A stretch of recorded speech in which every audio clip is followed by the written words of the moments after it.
నమస్కారం. మనం క్రిందటి ఎపిసోడ్లో ధర్మరాజు హస్తినాపురం వచ్చి దుర్యోధనుడితో శకునితో జూదమాడతాడు. ఆ జూదంలో తన ఐశ్వర్యాన్ని సమస్తాన్ని కోల్పోతాడు. ధర్మరాజు పరాజయం చూసి విదురుడు ధృతరాష్ట్రుని దగ్గరికి వెళ్ళి పాండవుల ఐశ్వర్యాన్ని దుర్యోధనుడు అక్రమంగా అపహరిస్తున్నాడని ఈ జూదాన్ని ఇంతటితో ఆపేయమని కోరతాడు. ధృతరాష్ట్రుడు ఆ మాటలేమీ పట్టించుకోడు. అప్పుడు విదురుడు దుర్యోధను దగ్గరికి వెళ్ళి నువ్వు చేస్తుందంతా దురాక్రమమని అతన్ని కోపగిస్తాడు. దుర్యోధనుడు ఎదురు తిరిగి విదురుణ్ణి అవమానిస్తాడు. మనం అంతవరకు చెప్పుకున్నాం.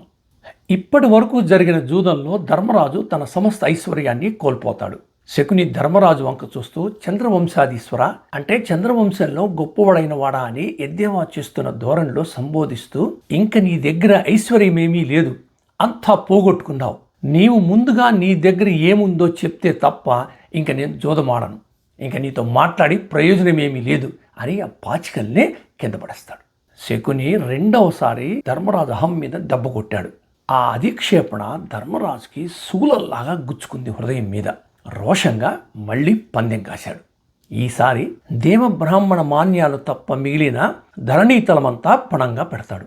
శకుని నిర్లక్ష్యంగా ఆ పాచికలు తీసుకొని పందెం వేయగానే తన మనసులో ఏమనుకున్నాడో అదే పందెం పడుతుంది. అంతే, ధర్మరాజుకి సమస్త ఐశ్వర్యంతో పాటు సమస్త భూమండలం అంతా పోయింది. చూడండి, ధర్మరాజు కొద్ది నిమిషాల ముందు వరకు సార్వభౌముడు, అపార పరాక్రమవంతులైన తన సహోదరులు రాజసూయ యాగం కోసం అని చెప్పి 4 దిక్కుల దండెత్తిపోయి రాజులందరినూ ఓడించి సామంతులుగా చేసుకొని వారి వద్ద నుంచి ఎన్నో కానుకలను సంపాదించుకొని వచ్చారు. మరిప్పుడు ఆ సమస్త ఐశ్వర్యాన్ని సామ్రాజ్యాన్ని శకుని మాయాద్యూతంలో పణంగా పెట్టి దుర్యోధనుడికి అప్పనంగా అప్పగించేశాడు. దీన్ని ధర్మరాజు వ్యసనమందామా లేక శకుని మాయాజూదం అందామా? దాని సమాధానం రెండూను. మొదటిది, ధర్మరాజుకి జూదం అంటే మితిమీరిన వ్యసనం. ఆ వ్యసనం వల్లనే ఆ జూదాన్ని మధ్యలో ఆపలేకపోయాడు, తన సర్వస్వాన్ని పోగొట్టుకున్నాడు. మరి రెండవది, శకుని ఆడింది మామూలు జూదమా లేక మాయాజూదమా అంటే మాయాజూదమే. దానికి సాక్షి అతని పాచికలు. ఆ పాచికలు వెనుకున్నది ఒక అధిష్టాన దేవత. కొంతమంది చిన్న చిన్న దేవతలను ఆరాధిస్తే వాళ్ళు వశమై ఆధీనంలోకి వచ్చి ఏది కోరుకుంటే అది తీరుస్తారు. శకుని పాశాధిష్టాద్రి అనే చిన్న దేవతను ఆరాధించి వశపరుచుకున్నాడు. అందువలన తను ఏం పందెం అనుకుంటాడో ఆ పందెమే పడుతుంది. ఆ ధైర్యంతోనే దుర్యోధనుడికి మాట ఇచ్చి ఈ జూదానికి ధర్మరాజుని పిలిపించి అతని సమస్త ఐశ్వర్యాన్ని సామ్రాజ్యాన్ని చేజిక్కించుకున్నారు. ముందు ముందు పాండవులు సర్వస్వం కోల్పోయి అరణ్యపాలవుతారు. 13 సంవత్సరాల అరణ్యవాసం ముగించుకున్న పాండవులను మళ్ళీ జూదానికి పిలిచి తిరిగి అరణ్యానికి పంపవచ్చు కదా, కానీ అలా శకుని చేయలేదు. ఎందుకంటే పాండవుడు అరణ్యవాసంలో ఉన్నప్పుడు బృహదస్సుడు అనే మహాముని ధర్మరాజు దగ్గరికి వచ్చి నలమహారాజు కూడా ఇలాగే జూదంలో తన సర్వస్వం కోల్పోయాడని చెప్పి ధర్మరాజుకి అక్షహృదయం అనే విద్యను ప్రసాదిస్తాడు. దానితో ధర్మరాజు జూదంలో శకునిని మించిన ఎత్తులు వేయగలిగే శక్తిని సంపాదించుకున్నాడు. అది శకునికి తెలిసి మళ్ళీ ధర్మరాజుని ఆహ్వానించలేదు. అందువల్లే శకుని ఆడింది మాయాజూదమే. ఇప్పుడు ధర్మరాజుకి ఐశ్వర్యం పోయింది, సామ్రాజ్యం పోయింది. మరి ఇక్కడితో జూదం ఆపేయచ్చు కదా. వ్యసనం మానవుని ఆలోచన శక్తిని హరించివేస్తుంది. ఇంకా గెలుస్తామనే ధీమాలో ఉంటారు. ఇప్పుడు ధర్మరాజు దగ్గర ఉన్నది సోదరులు మాత్రమే, భీమార్జున, నకుల, సహదేవులు. ఇప్పుడు జూదంలో నకులుణ్ణి పందెంగా పెడతాడు. ఇక్కడ కూడా ధర్మరాజు ధర్మాన్నే పాటించాడు. ఎందుకంటే ఒక కుటుంబంలో కష్టసుఖాలు వచ్చినప్పుడు కష్టాన్ని పెద్ద కుమారుడు భరించాలి, సుఖాన్ని మొదట చిన్న కుమారుడికి అందజేయాలి. ఇది ధర్మసూత్రం.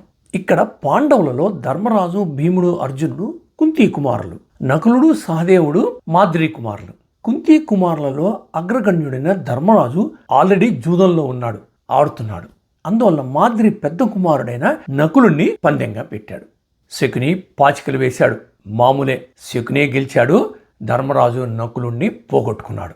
ఆ తర్వాత వరుసగా భీముణ్ణి, అర్జునుణ్ణి, సహదేవుణ్ణి క్రమక్రమంగా ఒక్కొక్క పందెం వేసి పరాజితుడైపోయాడు. తన భుజబల పరాక్రమ శక్తితో హిడింబాసురుణ్ణి, బకాసురుణ్ణి, జరాసంధుణ్ణి అవలీలగా నిర్జించిన భీమసేనుడు, ద్రోణాచార్యుని అనుంగు ప్రియశిష్యుడు, అనేక దివ్యాస్త్ర సంపత్తిని సంపాదించుకున్నవాడు, సునాయాసంగా మత్స్యయంత్రాన్ని కొట్టి ద్రౌపదిని చేపట్టినవాడు, గాంధీవంతో ఖాండవారణ్య దహనానికి దోహదపడినవాడు, సవ్యసాచి అర్జునుడు, రాజసూయ యాగానికి 2 దిక్కుల వైపు వెళ్ళి దండెత్తి రాజులంతా ఓడించి సామ్రాజ్యాన్ని తెచ్చుకున్న నకుల సహదేవులు, దైవాంశ సంభూతులైన ఈ సోదరులు అతి సులువుగా వారి ప్రమేయం లేకుండా దుర్యోధనుడికి బానిసలైపోయారు. ఇక ధర్మరాజుకి మిగిలింది తానే. తనని కూడా పణంగా పెట్టి శకుని చేతిలో ఓడిపోతాడు. ఇక చేసేదేమీ లేక తల వంచుకొని నిట్టూరుస్తూ ఎంతో బాధతో కుమిలిపోతాడు. ధర్మరాజు ఐశ్వర్యం సామ్రాజ్యం అపహరించిన శకునికి ఇంకా ఆశ చావలేదు. ధర్మరాజుని ఈసారి మహారాజా అని వ్యంగ్యంగా సంబోధిస్తూ, నీ దగ్గరేమీ మిగలలేదని చింతిస్తున్నవా? ఉందయ్యా నీ దగ్గర పట్టమహిషి పాంచాలీదేవి అని అన్నప్పుడు ధర్మరాజు హతాశుడై స్టన్ అయిపోతాడు. మహాభారతంలో దుష్ట చతుష్టయం ఎవరో మనకు తెలుసు. దుర్యోధనుడు, దుశ్శాసనుడు, కర్ణుడు, శకుని. దుర్యోధనుడి సంగతి మనకు తెలుసు. బాల్యం నుంచి పాండవుల మీద పగ పెంచుకొని భీమసేనుడి మీద చాలాసార్లు హత్యా ప్రయత్నం చేశాడు. ఇప్పుడు ద్రౌపది అవమానించిందని ధర్మరాజును పిలిచి మాయాజూతంలో శకుని ద్వారా ధర్మరాజు యొక్క ఐశ్వర్యాన్ని సామ్రాజ్యాన్ని హరింపజేశాడు. మహాభారతంలో అత్యంత దుష్టుడు దుర్యోధనుడు. ఇప్పుడు శకుని. పాండవుల సర్వస్వాన్ని అపహరించిన దుర్యోధనుడు పాండవుల మీద ప్రతీకారం తీర్చుకోవాలని దోహదపడి ఇప్పుడు ద్రౌపది ప్రస్తావన తీసుకొచ్చాడు. శకునికి ద్రౌపది కూతురు లాంటిది. ద్రౌపది తనకేమీ అపచారం చేయలేదే, తానేమీ ద్రౌపది స్వయంవరంలో పాల్గొని భంగపడలేదే. మరి ద్రౌపదిని ఈ మాయాజూదంలోకి ఎందుకు లాక్కొచ్చాడంటే ప్రభుభక్తి వలన. శకుని ద్రౌపది పేరు చెప్పకపోతే ఈ జూదం ఇక్కడితో ఆగిపోయి ఉండేదేమో. అనవసరంగా అమాయకురాలైన ద్రౌపదిని అవమానించడానికి వేసిన ఎత్తుగడ. అందువల్లే శకుని దుష్టుడిగా మిగిలిపోతాడు. నిస్సహాయుడైన ధర్మరాజును చూసి శకుని, ధర్మరాజా, ద్రౌపదిని పణంగా పెట్టి ఒక్క పందెమై దానితో నీ దాస విముక్తిని పొందవచ్చు కదా అని హెచ్చరించి ధర్మరాజు మదిలో ఆశను రగులు కొలిపాడు. ఇక్కడ చూడండి, ధర్మరాజు ఆల్రెడీ దుర్యోధనుడికి డైరెక్ట్గా, శకునికి ఇండైరెక్ట్గా బానిసైపోయాడు. కానీ ద్రౌపది సర్వ స్వతంత్రురాలు. ధర్మరాజుకి ఆమెను పణంగా పెట్టే అధికారం లేదు. శకుని ధర్మరాజుతో చెప్తున్నాడు, ద్రౌపదిని ఒడ్డి పందెవేయమన్నాడు. దానికి ధర్మరాజు తల ఊపి పందెం చెప్పాడు. శకుని వంక చూస్తున్నాడు, ఎలాగైనా ఈ పందెంలో గెలిచి తన పూర్వ వైభవాన్ని పొందుతానని. శకుని పాచికలు వేశాడు, పందెం గెలిచాడు. విజయం శకున్నే వరించింది. ధర్మరాజు నిశ్చేష్టుడై దిక్కు తోచక నిట్టూరుస్తూ దీనంగా తల ఉంచుకొని కూర్చుండిపోతాడు. ధర్మరాజును చూసి భీష్మ, ద్రోణ, కృపాచార్యులకు నోట మాట రాక ముచ్చబట్టలు పట్టేస్తాయి. దిగాలుగా తమ తమ సింహాసనాల్లో కూలబడిపోతారు. దుఃఖంతో తలలు దించుకుని కూర్చుంటారు. సభలో ప్రేక్షకులు నిశ్చేష్టులై కళ్ళనీళ్లు పెట్టుకున్నారు. సభంతా నిశ్శబ్దంగా రోధిస్తోంది. కానీ ధృతరాష్ట్రుడికి ఏమీ అర్థం కావటం లేదు. తన కుమారులు గెలిచారో లేదో అని తెలుసుకోవటానికి విదురుని పిలిచి, విదురా, ఎవరు గెలిచారని తిరిగి ప్రశ్నిస్తున్నాడు. కొద్దిసేపు అయిన తర్వాత ప్రేక్షకులు తమలో తాము చర్చించుకోవటం మొదలు పెడతారు.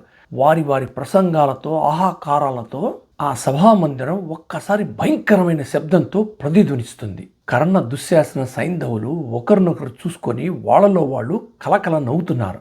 ఇంకా దుర్యోధనుడికి పగ చల్లారలేదు. ద్రౌపది, పాండవులు తనకు బానిసలయ్యారని అహంకరించి విదురుణ్ణి పిలిచి, ఆమె నాకు దాసురాలు, ఇతర దాసీ జనంతో కలిసి నా సభాభవన ప్రాంగణాన్ని పరిశుభ్రం చెయ్యాలని పోయి తీసుకురాని ఆజ్ఞాపిస్తాడు. చూడండి దుర్యోధనుని నీచబుద్ధి. పాండవులను జూదంలో ఓడించడం దుర్మార్గమని తనకే హితబోధ చేసిన విదురుణ్ణే పిలిచి ద్రౌపదిని తీసుకురమ్మని ఆజ్ఞాపించిన పితృద్రోహి.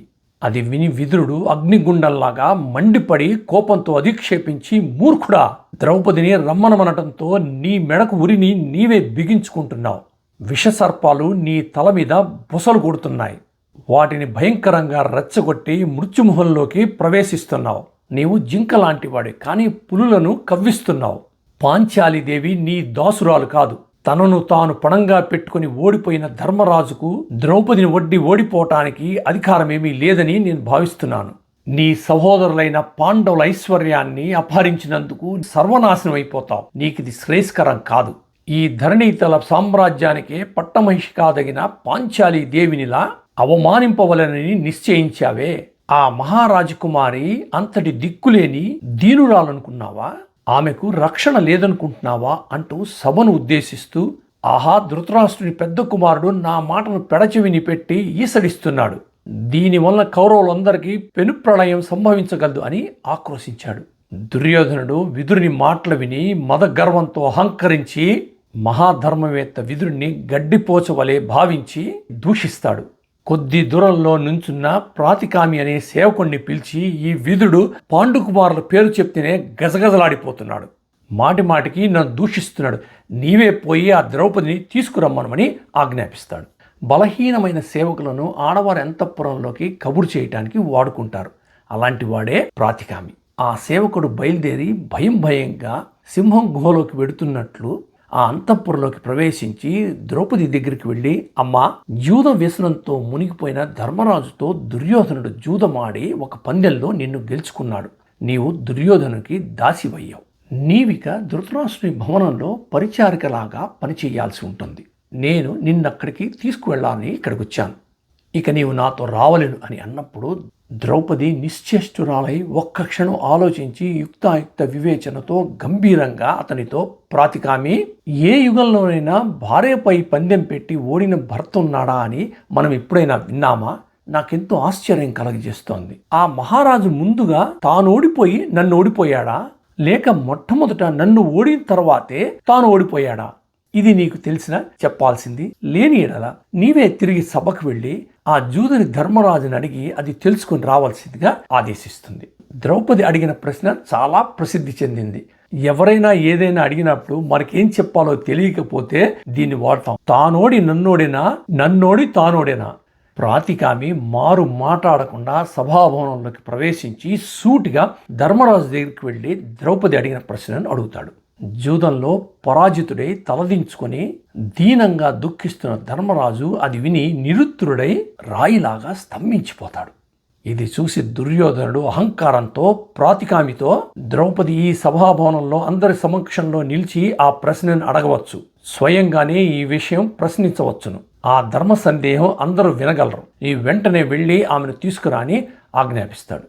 మళ్ళీ ప్రాతికామి ద్రౌపది దగ్గరికి వెళ్ళి, దేవి, నీవడిగిన విషయాన్ని నిర్ణయించవలెనని సభలోనున్న మహనీయులు నిన్ను సభకు పిలుచుకురమ్మనమని నాకు ఆదేశించారు. మరి ఆలోచించక నా వెంట రమ్మని ప్రార్థిస్తాడు. ద్రౌపదికి అర్థమైంది ఈ ప్రశ్నకు ధర్మరాజు సమాధానం చెప్పలేదని. కానీ దుర్యోధనుడి దుష్ట స్వభావం ద్రౌపదికి తెలుసు.